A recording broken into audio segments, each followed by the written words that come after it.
Well, aren't you just glad to be back for Week 15? And I'm pretty damn sure my picks from last week were better than both these jokers. So without further ado, let's get into it.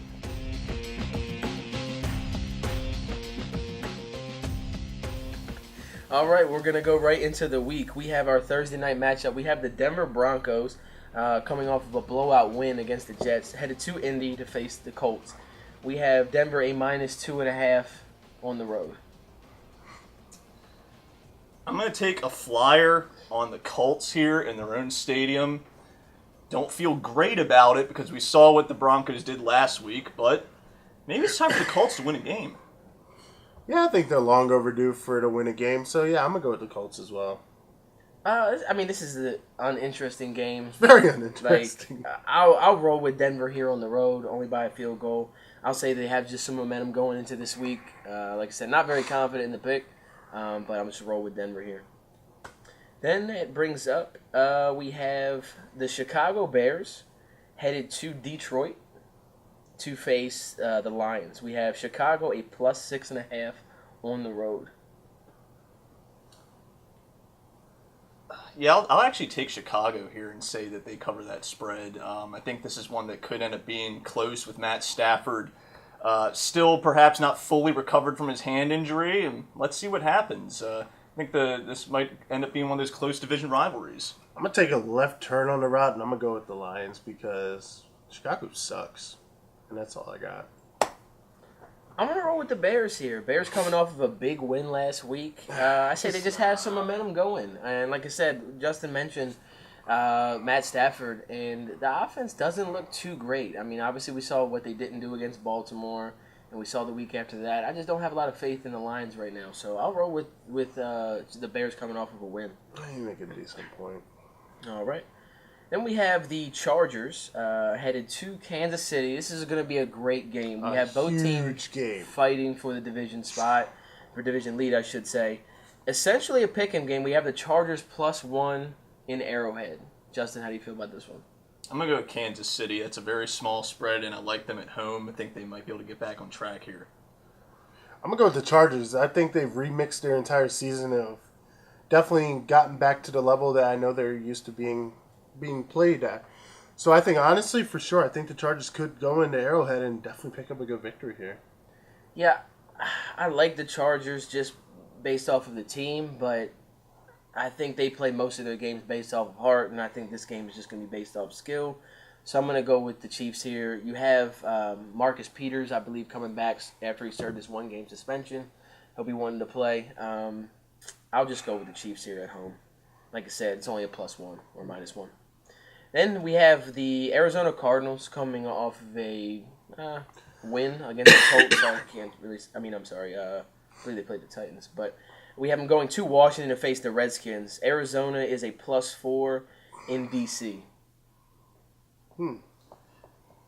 I think the Cardinals are a different team on the road than they are in their own stadium. I'll actually go ahead and pick the Redskins here to cover the spread and win.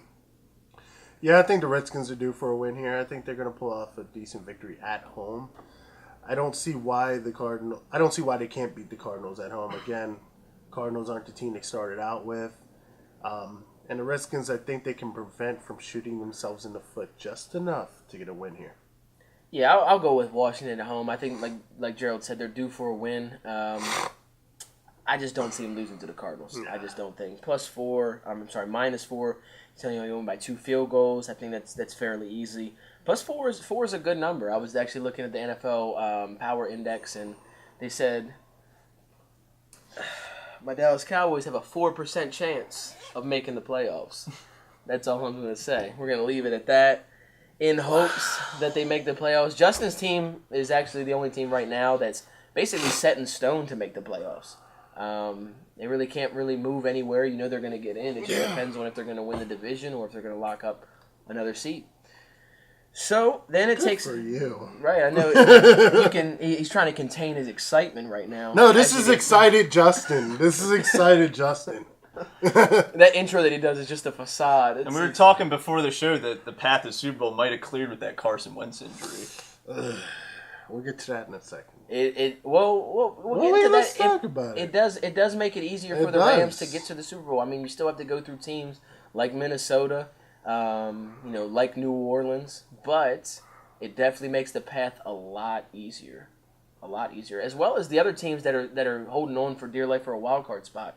You have Green Bay that's got to face Carolina, and you have the Seahawks. And then, they play the Eagles one of those weeks. So now you don't have Carson Wentz. That win could help. It depends on Nick Foles at this point. Exactly. What he can or can't do.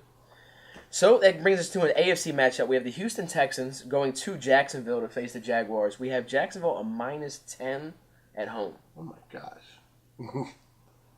Well, that is pretty wide. That's a pretty wide but honestly, spread. I'm still going to pick the Jaguars -10. Really? I just don't see anything really to like about the Texans outside of, okay, wow, you can try to force feed DeAndre Hopkins. Like, is that what your whole team is? No, I think the Jaguars can actually find a way to still win and cover that 10-point spread. Yeah, that's a really high, wide spread. It is wide for Jacksonville, though. I mean, I have a long ass sigh like Justin does every week. Yeah, I'm gonna go with wow, really? -10? I don't even know who to pick.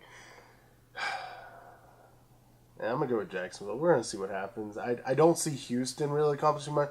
It's a huge spread, but I have more confidence that Jacksonville can win by 10 than Houston possibly losing by 9. So yeah, I'll take Jacksonville here on a flyer at home. I'll just say they just have a bunch of momentum coming off of that Seattle win at home. So I just think they're rolling right now. I just think if they get up big, they're not gonna let up. They're a team that just seems to come after it on the defensive side. So I feel like they get up by double digits, they're not gonna let them keep it close. Then we go into a NFC matchup, which is actually a very interesting one. We have both teams kind of fighting for playoff contention, but more or less Green Bay holding on for dear life. A-Rod is set to play this week. Aaron Rodgers coming back off of that broken collarbone. We have Green Bay a +2 on the road. Against the Panthers? Against the Panthers. Well, since they do have the +2 and they're due to get Aaron Rodgers back, I will take a flyer on the Packers this week, see if they can get it done. I do have some concerns, like, is Aaron Rodgers definitely playing? Is he 100%? Honestly, I can't tell you that, but I'm going to assume that he's playing, he's good to go, and that they'll win this game. yeah, this is definitely an interesting situation. It all comes down, honestly, to Aaron Rodgers. I think, yes, the team has managed in the absence of Aaron Rodgers, but throwing Aaron Rodgers back in there, that leadership that they're going to have, that powerful arm, if he can throw like he threw before the injury, or at least manage the game well enough, yeah, they can pull off a victory here and cover that spread. So I'm going with Green Bay. I'm going to go with Green Bay for 2 words. Aaron Rodgers. I just can't doubt him. I've seen him throw the past 2-3 weeks coming off of that surgery, and, I mean, he's got the same velocity. He can throw 40, 50 yards. I don't think they're going to change the game plan at all. And actually, when they were out, when they put Nick Hundley in, they actually established a run game. So I think that's only going to help him. I'm going to go with Green Bay here for a big win. Even though I would rather see Carolina win, I'll go with Green Bay here on the road. Then we have a game where the spread would probably be lower if the quarterback didn't break his left hand, and Josh McCown for the New York Jets. We have the New York Jets going on the road to New Orleans in the Superdome to face Drew Brees and the Saints. The Jets are a +15.5 in the Superdome. Oh my gosh. Wow.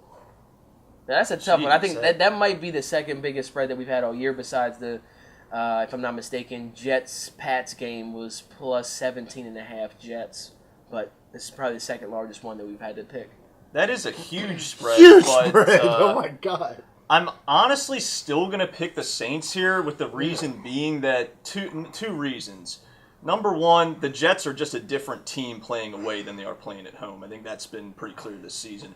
And then I think Josh McCown being out is huge because Bryce Petty, the backup, the only thing we've really seen he can do is do dump-off passes to the running backs. This is not a guy that can push down. Oh, I thought you were going to give other people water. Or hold a clipboard. Here, let me dump this water to you.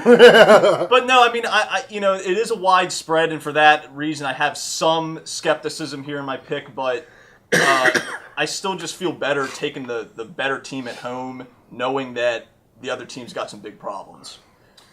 Yeah, I'm going to pick the Saints as well. I mean, I don't see it as unlikely that they're going to blow them out, but it is a huge spread. As a gambler, if you're out there, you're putting bets in this game, it is a bit of a trap. It can be a trap because you just don't know what could happen. I would know. You would know. Chris, a resident gambler.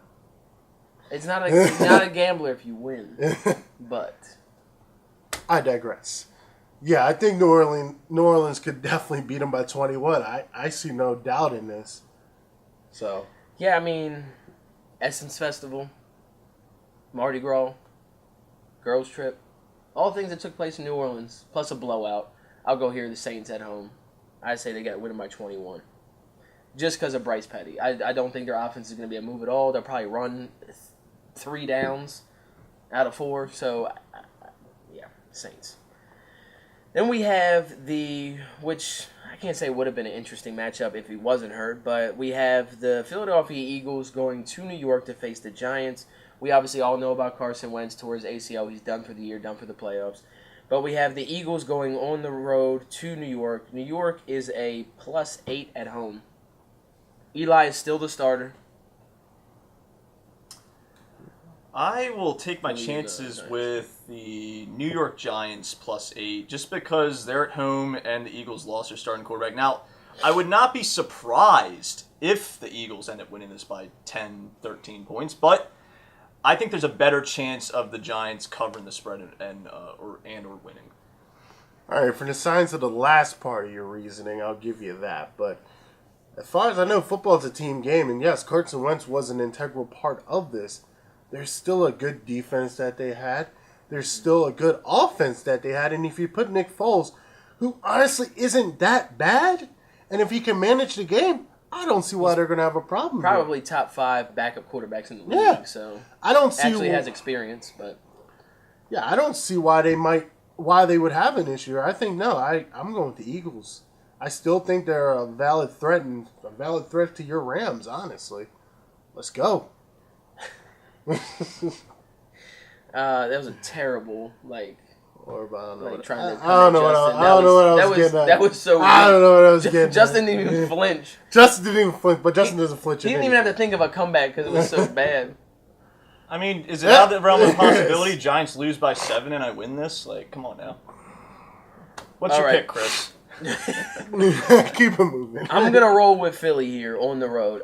I do want to pick the Giants, but I don't think that the Nick Foles starting is going to matter until you get to the playoffs. That's when I think it's going to change. I don't think it's going to matter in the regular season. Eli's still prone to throwing interceptions. Like I said, Nick Foles has nothing to do with the defense. It has nothing to do with special teams. And honestly, it's nothing to do with handing the ball off. I think they have a good run game, and I think they can easily win by 9 or 10. So then we have a AFC North matchup. We have the Baltimore Ravens going to Cleveland to face the winless Browns. They were actually in hopes to win last week against the Packers before Nick Hundley, brought them back to life and actually won. But we have Baltimore a -7 in the dog pound. The frightful dog pound that nobody wants to play at because it's so frightening to play in that stadium. I think if I was actually going to gamble on a game this week, it would be this one. I'm taking the Ravens because, come on, no. The Browns need to have a double-digit spread here for me to think about picking them. It's not enough. At 7 least points? +12. At least +12. Just 7 points? That's it? No, I'm going to pick the Ravens -7. Yeah, I'm going with the Ravens. It's not even a question. I mean, they were 1 point away from beating the Steelers. I still know how the fuck that happened, that they lost. The secondary's a liability. That's all I'm saying. Secondary's a liability. Ravens. I'm going to refrain from joking on the Ravens this week because they're playing the Browns. There's nothing really for me to make fun of. I do think they have to win out to make the playoffs. That's it. It's as simple as that. If they do, there's no choice. If they do win out, I believe they do win. They do lock up the last wild card spot. There's no doubt about that. They're not playing around this week. There's no way. I mean, they're not going to take them lightly. In the past, they have played Cleveland close, but I don't think it's this week. Not with the playoffs on the line. Then we have the Miami Dolphins going to Buffalo. Pick 'em. Battle of the poop squads. In Justin's terms, poop. Miami Dolphins. Give me Buffalo here. You're talking about the warm weather team Dolphins going into cold weather Buffalo, and it's a rivalry game. It's there's no spread. Easy pick for me, honestly. Bills. I don't know. Miami's feeling themselves after their win against the Patriots, man. That makes things a little interesting. But again, you're traveling to the frigid north, and that can change the entire landscape of anything. So it comes down to which team is going to suck just slightly less. I'm going to go with the Bills. This is an easy one for me. It's 2 words. It's Jay Cutler. Jay Cutler has to look like he wants to play. Bro, and he wants to play in weather where he can actually deal with it. The only problem I hate about turning it over to Justin and having him pick first is because sometimes when he picks, although I may not agree with the pick, he actually makes a statement that I do agree with, and he's talking about the weather here. He couldn't be more spot on with that. I don't trust the Dolphins in Buffalo. Give me Tyrod Taylor. I'm sorry, Nathan Peterman. Then we have Cincinnati going to Minnesota to face the Vikings. Oh, it's going to be an interesting matchup, actually. But Cincy is a +10 on the road. This is a big game for the Vikings. This is huge. It is. This basically determines seeding. They have to lock this game up, and well, on this very set, Andy Dalton has been compared to a piece of dog shit. All right, and by who? By you. and now you're talking about they're going into the Vikings stadium. The Vikings, one of the best teams in the league right now. No, +10 is not enough for me, honestly. Here, I'm going to take the Vikings. It's the Bengals. They're sorry as hell. I mean, they couldn't even finish the deal against the Steelers. They can't accomplish anything. No. Andy Dalton's shit. The Bengals are shit. I don't know how Marvin Lewis still has a job because he's shit. Go on the Vikings. Yeah, orange hair, orange jersey. It's the ginger. Vikings. Enough said. Marvin Lewis should have got fired 6 years ago. I don't know how he still has a job. The fact that you've been with a team for over a decade and been to the playoff once. That's a problem. I don't understand how you still have a job. You have other teams, where the coach gets hired 1 year and they have a losing season and you're out. You're out. Look at McAdoo. I mean, jeez. I mean, I understand believing in the coach and trusting the process, but goddamn. But yeah. Process ended like 5 years ago, bruh. Yeah. I don't like gingers. Sorry if any of the subscribers have red hair, but this is not offending towards you, but yeah. Apparently. I'll go with the Vikings. Oh, gosh. But this game is huge because the game that I just mentioned, Cincy and Minnesota, because for our next game, we have the Los Angeles Rams going to Seattle. So this is huge. Minnesota has to win to keep up with the Rams, but Seattle also fighting for playoff contention, trying to find that last wild card spot. We have the Rams a +1.5 in Seattle. Wow. This is tough. Seattle. First of all, let me say this. Seattle beat the Eagles. Seattle's a tough place to play. Yeah, man. But hold on, who you gonna pick, buddy? This is technically the Seahawks could win by one, and you could win if you pick the Rams. I know how tough the Seahawks are to play in their stadium, but I'm going to go against my better logic and judgment and say the Rams are actually going to win this. He might not be... Sorry, I got a little bit of a cold. Might not be too far off, but I'm going to go with Seattle. They beat the Eagles. And again, they beat the Eagles, of course, with a healthy Carson Wentz. And, I mean, if they can beat the Eagles, again, I think they could beat the Rams. I'm sorry. I mean, and if they can beat the Rams, they're going to the playoffs, I think, honestly. I'm going to roll with Seattle at home. Yeah, let's fly. I like Russell Wilson. I like what he's about. I love what Russell Wilson and does. I think the momentum is going to play a huge part in it. Like I said, they did just come off a loss to Jacksonville. I think it's a bounce-back game. I think they do take care of business at home here. Then we have a great AFC matchup. New England coming off of a huge loss against Miami. 27-20 to face the Pittsburgh Steelers. Wow. At home, Pittsburgh is a +1. New England is actually favored here now. Juju Schuster's back. So is Rob Gronkowski, Ooh. serving his 1-game suspension. So Justin, who do you like here? So this is in New England, right? No, it's actually in Heinz Field, and New England is favored -1. Oh, that's actually pretty tough then. It's in New England. You know what? It's in Pitt. It's in Pitt, yeah. I'm gonna roll with the Steelers in Pitt. I mean, it's one of those things like it's a close spread, basically a pick 'em. I was basically just gonna go with wherever the home team was, so I'm gonna go with the Steelers. There's a lot more logic to that for me. We play the Steelers twice a year. I've seen what they can do in the last 2 minutes of any freaking game. And the Patriots' defense is complete trash in comparison to the Ravens. I see Ben Roethlisberger picking apart that defense and Antonio Brown getting his MVP trophy at the end of the year after they blow this game out, I think. Tom Brady... That's a salty Ravens fan talking. And this is yes. This is somebody who watched it till the end. Oh, we can all tell. I'm pissed. I'm still pissed, dude. I'm fine. I bet on the game. I bet on the Steelers. You got money, huh? I bet on the win money line. But I think, honestly, the defense that the Steelers have is enough to disrupt Tom Brady. Tom Brady lost to the Miami Dolphins, and he hasn't been playing himself. I've had him on fantasy. Trust me, I've been watching him. He hasn't been playing like himself, and I don't think he's going to play like himself in Pittsburgh. So, yeah, we're going with Pittsburgh this week. I hate it. I hate the pick. Pittsburgh at home. Let's keep it moving. And we have the Tennessee Titans going to San Fran to face the 49ers. We have San Fran at +1 at home. Yeah, it kind of sucks the spread is so small on that, but I still trust Jimmy G to get it done this week at home. I mean, let's be honest here. He hasn't been so bad. Like I think he's showing some promise for the franchise here. And the 49ers are no longer a piece of dog shit. They can play.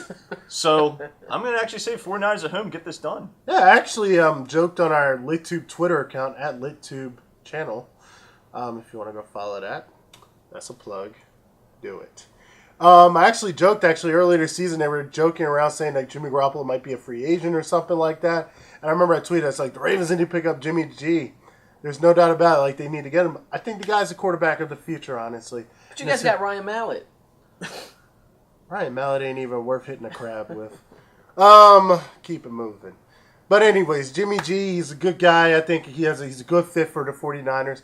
And I think they're going to have some success towards the end of this year and definitely in the next. So, yeah, let's go 49ers. Yeah, I like the 49ers. I like Jimmy Garoppolo. I think his best characteristic is the fact that he sat behind Brady for 3 years. He learned a lot. You look at some of the great quarterbacks. I mean, you look at Aaron Rodgers sat behind Brett Favre for 2-3 years. Mm-hmm. They don't do it that often Steve anymore. Young. They don't. Yeah, and Joe. Joe. I mean, they don't do it that often that much anymore. But it is rare, and I do like Jimmy Garoppolo, and I think he'll get better with time. And that's a note. It is very rare that you have a quarterback to sit behind one of the legends and then get to start. And now it's like you're a first-round draft pick, Cam Newton, or so-and-so, or anybody nowadays.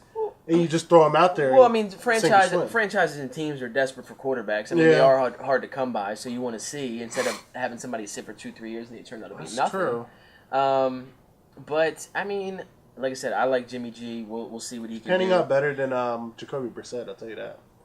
Yeah, and the thing is, like I said, it depends on the team. It depends on the ownership of the franchise. Are they going to put pieces around him?